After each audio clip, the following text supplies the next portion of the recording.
This episode is brought to you by Shopify.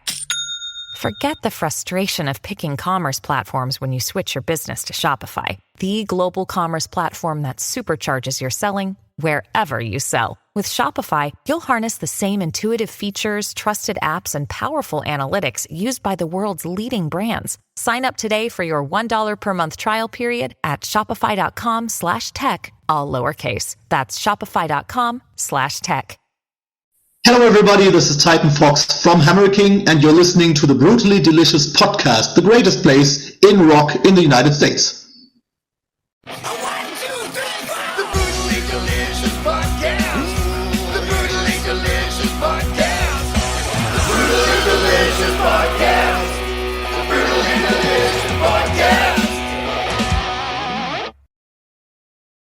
We are. Hey.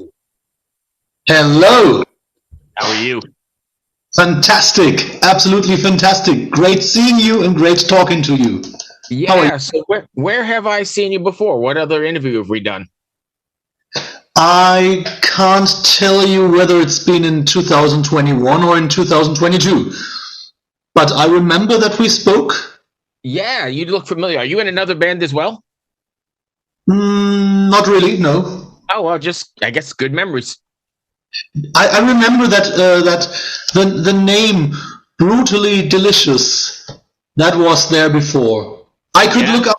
I had to remove my device from the computer in order to set up the camera. Otherwise, I'll tell you in a moment. I got lists. No worries at all. You just look very familiar. So good to see you again. Good to see you again. Yeah. So how are you today, man? You doing all right? Yeah, absolutely. I started this morning doing an interview with Australia, which is always scary because we all know that Australian English is, very, very hard to understand. But that was the guy that I spoke with last time. I had 2 Australian interviews last time, and the first, I had to guess my way through the questions because I didn't understand it. And the second was very okay. And this was the second guy again. So it was nice talking to that man again. Oh, it's been a bit of time. New record out? Well, not out. It's March, right? Yeah, it's coming up soon. Now that it's complete and done, how do you feel about it? And are you satisfied with the outcome? I mean, I think it was Gene Simmons who once said that whenever you release an album, it's like when your child leaves your home and there's always one more thing where you think, stop, I have to tell you this, and then it's over. There's always slight bits and pieces that you would like to change. I would have linked the songs more. Now they're most like standalone songs. It just wasn't possible in the time frame that we had. So that aside, I must say we're all very, very happy with the album. And I mean, of course, no musicians will ever tell you, well, I think the new album is mediocre. It's not the greatest thing that we've done, but do it. But if you closely listen or read the interviews that I give, you will certainly find out that there have been albums where I have been more open about how much I like the album, and there's been albums where I was not that open. When I'm not that open, it means that I think the album is very good, but it's not my favorite album. And this time I must say that this seems to be one of the 3 favorite albums that we've made so far for everyone in the band. That would be the first album, the 2021 album, and this one. So it is amazingly fresh. We didn't have much time, but we didn't feel any pressure, which is different from last time where we didn't have much time. You felt the pressure, and this time, no, it was just like a walk in the park for whatever reason. We had 14 songs in like 7 weeks, and that was very good. And in the end, I think that is the energy that is on the album, the spirit that's on the album, that makes it a better album in the end than some of the other albums that we've made. Right.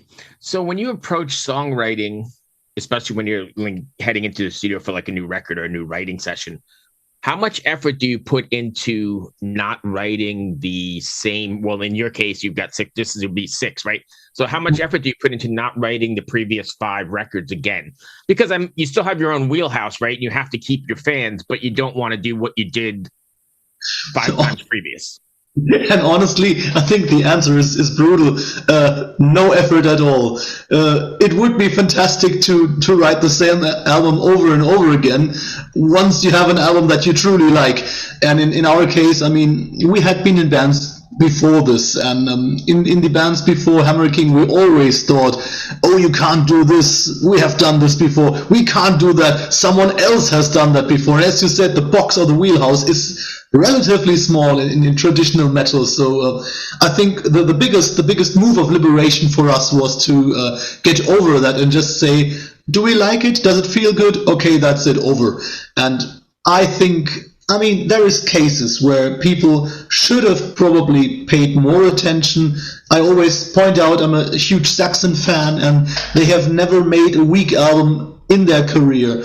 But when I'm critical, I must say that on Carpe Diem, the second to the new one, the one before, there have been at least 3 songs that were completely identical in chord structure, and that even I realized that, so maybe that's a bit too much. But otherwise, I mean, whatever we do, as long as we have the feeling that the spirit is good and that the song is catchy, I think we'll keep it just the way it is. And in the end, the albums are different nevertheless. If you look at the new one, it is a little bit closer to some elements of thrash metal compared to what we did before. I mean, Inside Our World, that is almost thrash metal. It's not real thrash metal, of course, but it has progressed slightly towards being a bit more aggressive every here and there and a bit more powerful than before. So I think there's enough progression. Was that, and maybe you've answered this already, so forgive me, but was that aggression or the extra heaviness an intentional thing, or am I understanding it just kind of flowed out? Actually, we are the sort of a band that doesn't have much reflection or much intellectual moves when we're creating music compared to other people, probably. We did enjoy the darker elements that we had on Kingdomonium, the album before that, while at the same time we wanted to have back the more approachable choruses, the more open, the bigger melodies that we had on albums before Kingdomonium. So I think we sort of combined that. But in the end, I mean, when you look at it this way, we were informed that the Walkings would want to take us on tour in March. And the question in June last year was, can you deliver an album for a March release? And that is, it sounds like many months, but actually if you do the math and find out how much time it takes to physically produce, especially the vinyl, which is over there in a box, it's a good thing. But so you understand that there is, of course, not much time for creating songs, and therefore you have to be quick and be able to enjoy what you do, and then there is not much reflection. I think whatever happens naturally. Of course, now with having Günd on the bass guitar for the second time around, he comes from more of a thrash metal background. So whatever he does has given our songs more power, even when we do the older ones. So it was natural that it happened sooner or later. So given yourself, you had a deadline then, did you find pressure putting this all together? Strangely not. I mean, even when I calculated the studio time, it was clear we had to give it away at a certain point, and then you go backwards. And then Charles Greywolf, who sometimes plays his ass off in Powerwolf as well, he told us, oh no, we cannot start before this and that, and so the time got shorter and shorter all the time. And I knew 5 days for the drums, 2 days for the bass, so many days for Gino for the guitar, and what remained was my time, and it was, I think, about a third less compared to the previous album. And that should have scared me, actually, but for whatever reason, it didn't. And I mean, I knew that Charles would have probably recorded me at night when it really would have been necessary, but it wasn't. So we honestly just, like back in the old day, probably, when the bands recorded 2 albums in 1 year, they didn't have that much time, and they created classics. So. Nice. So let me, I'm going back and listening to the record. Is this a themed record? I mean, there's like a concept to this, right? Yeah, it is themed, but it's not really a concept in the meaning of having a straight storyline going from one song to the other. But we do always use themes when we do albums. We had Poseidon, which was a Nordic thing, and we had Kingdomonium, where the kingdom was attacked. This time it's all about the king being king and emperor at the same time, meaning he has more power than ever before, and whenever people have power, they have the tendency to go out into the world and enlarge their kingdom. So that's what the king is about to do, which of course is a lovely link to the fact that we will be on tour directly when the album is out. And we will go to different countries and try to take over as many fans as possible. So there's a real life this time. Also, I think there's probably a real life similarity as well, right? Because while you're writing fantasy and, power metal or whatever, that's pretty consistent with what we've got going on worldwide, right? Globally. Yeah, it is. But we tried not to have the negative side on the album this time. I mean, with Kingdomonium, we sort of had this darker vibe, most certainly resulting from this COVID experience that was also lovely for everybody. But I think this time it was of utmost importance to have as much fun and games in the songs as possible. Right.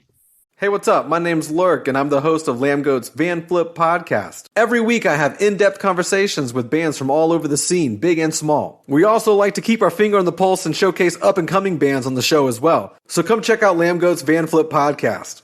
So when you guys are writing together, then I know you said you're writing. We were talking about writing, once a year or being on pressure. But do you all write together in like the terms of being in the same room and bouncing ideas off each other, or are you emailing stuff back and forth? We don't do things through email. For me personally, it really doesn't work. I used to be the vocalist for Ross the Boss back in the day, a couple of years ago, and I know that we tried to write the first album through the internet because we didn't know how much time it would take us actually, and I worked my ass off because of course I wanted to prove myself and say, hey, look, Ross, I really worked. And it was all so, and once the man was in the room, whatever we did together was really fantastic. And that was the moment where I personally learned you can always take the risk and work. Within 1 week you can have a fantastic album. The first Ross the Boss album to me still is a very good one, and I mean, in that case, when it comes to Hammer King songwriting, everybody brings whatever they've got to the table, and usually it has to be one person taking the responsibility of looking what is good and what doesn't work. That would be me in that case, and whatever we try, usually it's helpful to have the drummer there.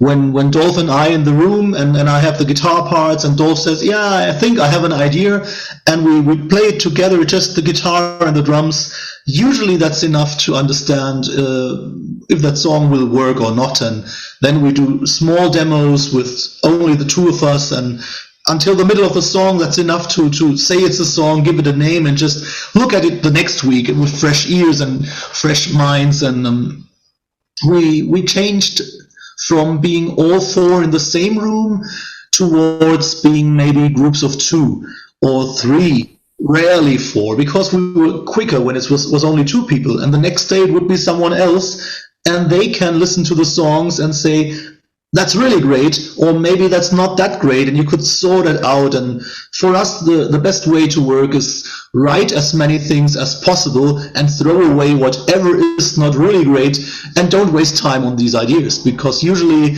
there's hardly a song that has ever really been great that took months to write, at least for us. It might be totally different for other people.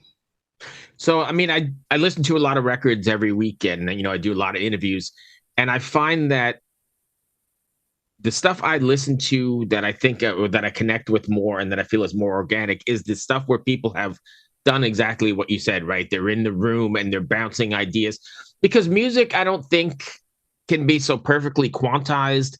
And so I think when you get in a room and you play, like you said, you're doing, in that old school live setting, like they did in the 70s, you were talking about earlier about classics. It's live, it breathes, it moves, and it's not like a robot. That makes sense? Absolutely. I think if when I tell you how we work, that's so ridiculous because we have one microphone in the room and we record that. It sounds shitty, but it's enough to understand the song. And we do not waste time on recording things, or we never use a computer on that, but during that stage of songwriting. And once we have decided that these snippets are good enough, then you decide to put it on a demo. And even our demos are really very rough. You could never show that to any people outside of the band. It's more like it's more like this compared to a real book. So as long as we understand it, it's enough.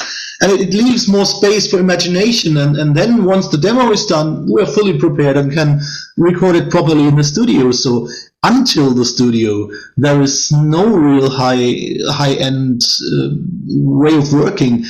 It's supposed to be spontaneous. It's supposed to happen between people.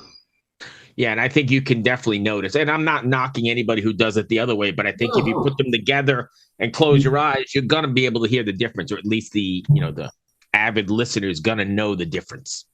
I totally think so, because music has become far too much focused on perfection instead of maybe inspiration, spirit, vibration, whatever there's different names for it. But I mean, we all have our favorite albums, and very mostly it's old albums, and that's for a reason. Right. And even live then, right? Because then when you translate it live, it's easy. It doesn't have to worry about it not sounding like the record because everything was so... Yeah, so quantized, yeah. Right. You guys, I know you said you're going out with War Kings. What else you got planned for this year? Oh, there's a couple of festivals in the summer. There's the very big Rock Hearts, which is like, is it 25,000, I think. Then there's medium-sized festivals, of which I had never heard before, but that will be some thousands of people and maybe only 2 days and maybe like 20 bands, which is a good thing, because if you got 20 bands, there's a far higher chance that more people remember all the bands when they go home, actually. Right. And now we have signed with Extra Tours, which is one of the leading booking agencies in Central Europe. So hopefully, keeping our fingers crossed, we might be offered another tour for autumn, which would be super interesting to have 2 tours in 1 year. Well, the good bands all do that, so let's try and have that. Yeah. Anything for the States yet, or no? Too early? So far not, but I mean, we're covering like 5-6 countries in Central Europe this year, and I hope I'm right. This is like the test balloon for the booking agency. If this works with us, and if the other guys from the other bands all feedback that we're okay people, I think they will push us more when it comes to autumn. And I mean, we've said it all the time. We are the ones, one of these bands that really want to play live, like maybe Saxon or bands like this, who are always around. I don't believe in doing a tour every 2 years. I think it should be 2 tours a year. So that would be very, very helpful, or be on the road all the time. The more, the better. So I would definitely like to play the States. It's been years since I've been there. Right. Do you find it difficult getting out there on the road? I mean, we're not 18 anymore, right? It's got to be tough getting out and playing those kind of long stretches, or it's not a big deal? Strangely, I mean, not being 18 would mean that basically as a vocalist it should be trickier than ever before, and in my case I must say it's getting easier for whatever reason. Maybe my body starts fully embracing techniques that I couldn't learn when I was younger. So I was in my car 3 days ago or 4 days ago, and I was trying these wonderful Kiss songs from the 80s where Paul Stanley really sounded like a tenor vocalist. Yeah. I'll Fight You and all that stuff. It's incredibly tricky. I could never sing these bloody songs, and for the first time in my life I'm almost there doing this. And I mean, that's really top-notch singing. And for me, it's I sing all the time, and singing is the only thing that I have a true sort of, I don't know what the English word for ehrgeiz is. A true I really want to make it. It's something that I really want to improve all the time. I don't think I care about anything else that much in life, and therefore, for me, it's going on tour is the greatest thing in the world. Of course, it's always about money, because you have to pre-invest much money in order to get it back. That's the tricky side. But otherwise, I think I could be on the road at least 1/3 of the year. Nice. Funny you mentioned Paul, because I think in the late 70s, early 80s, man, there was no one better. He was top of his game and unbelievable. I do not know how much cocaine was involved to give that man this power. He always claims he didn't do that. Well, right. I don't know. But, I mean, until at least vocally, Crazy Nights is probably the best album he has done. I mean, you could debate about the songs and the production, but there's so much singing on that album where, as you said it, nobody was better than him, never. And the sound of his voice is maybe, other than Freddie Mercury, the greatest voice I've ever heard in my life. So, right. What Paul was definitely the top of his game, and he was schooling people at that time. Oh, yes, absolutely. And so that is, I mean, and being a singing, guitar-playing vocalist myself, of course, he is a tremendous influence, because whatever this man has done, basically standing there, has not been any less than what other people did when they roamed the stage from the left to the right. So that is, Paul is definitely a huge influence on me, and I hope he will not influence me to the very last, meaning that I will run tapes in the future, but whatever. Yeah, I know. I just saw the end of the road tour, the last show at the Garden here. Oh, the last one. Yeah, I was at the last one. Oh, you're blessed. I saw him 2 months ago. Before that, 2 months before that. Yeah, I'm originally from New York, and I have a friend of mine who said, hey, if you get up here, I'll get you the tickets. And so I got up there, and, we were somewhere in the back, but we were there, and it was something. I was in Mannheim. That was maybe the second to last Germany shows they probably ever did, and I think I was in the second or third row. So that was quite a dream come true. It was worth seeing, and yet, of course, you can say that it's not been what it used to be before. No. And I know we're off on a tangent here. Sorry, but I've seen Kiss probably 30, 40 times over my years. I'm a New Yorker, grew up just being a Kiss freak. And yes, I mean, I remember seeing him at their peak, like on Lick It Up with Vinny and Mark St. John and some really, really good shows. Yeah. I saw Revenge in a tiny theater, and it was just fucking great. Yes. The years go on, and I still go because, I'm still a Kiss fan, and, hoping for something better. But yeah. I mean, honestly, I mean that's philosophy here, but Paul Stanley, especially Paul, is so charismatic, and he brought so much to the musical table that, honestly, if he only said good evening live, and the rest would have been from a tape, which it wasn't. But, I mean, if you study this, you can sort of figure out what was live and what not. Right. Even if he only greeted us live, it still probably would have been worth seeing it, because you still get chills. Absolutely. Yeah. I agree. Whatever it is. So yeah. Sorry, we were off on a tangent. So always worth it. I could talk about it all day long. If fans want to find you, can you give us all your socials and that sort of thing? Yeah, of course. We're on Facebook. We are on Instagram. I strongly believe we are on Twitter, and I am too. I never use it, but we have not conquered the magical world of TikTok yet, because we really don't know why we should. But everybody keeps telling us you have to go to TikTok. Maybe we have already started. I really don't know.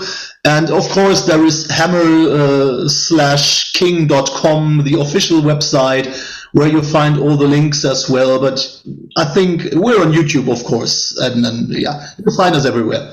There's too many of those social media platforms. I got really lucky. I have a lady who works for me or works with me or whatever, and she's like a social media person. And she came in and she's like, oh, you need TikTok and you need this. And she handles it all, and it's beautiful. Yeah. Every once in a while I get messages saying, hey, good post on TikTok. I don't even know what we posted, but yeah, the same here. I mean, I'm when it comes to social media stuff, we have a guy who does that for us now, gladly. I mean, I'm in contact with him. I know basically what he does and when he does. But as long as I know that it works, well, I really don't invest too much energy. right? There's too many, and there's too many other things going on. So I'm very thankful for Absolutely. that kind of thing. That's all I have, my friend. Perfect. One take, my friend. Well, sometimes it happens. Good luck with the record. It's always great seeing you. Thank you very much. It was a pleasure talking to you, Bruce. Yeah, that was a good conversation. I know we were all over the place, but I like just talking. So absolutely the same here. Thank you. Be well, travel safe, and maybe we'll see you over here in the States. In the future, absolutely. Cheers, my friend. Bye-bye. Bye.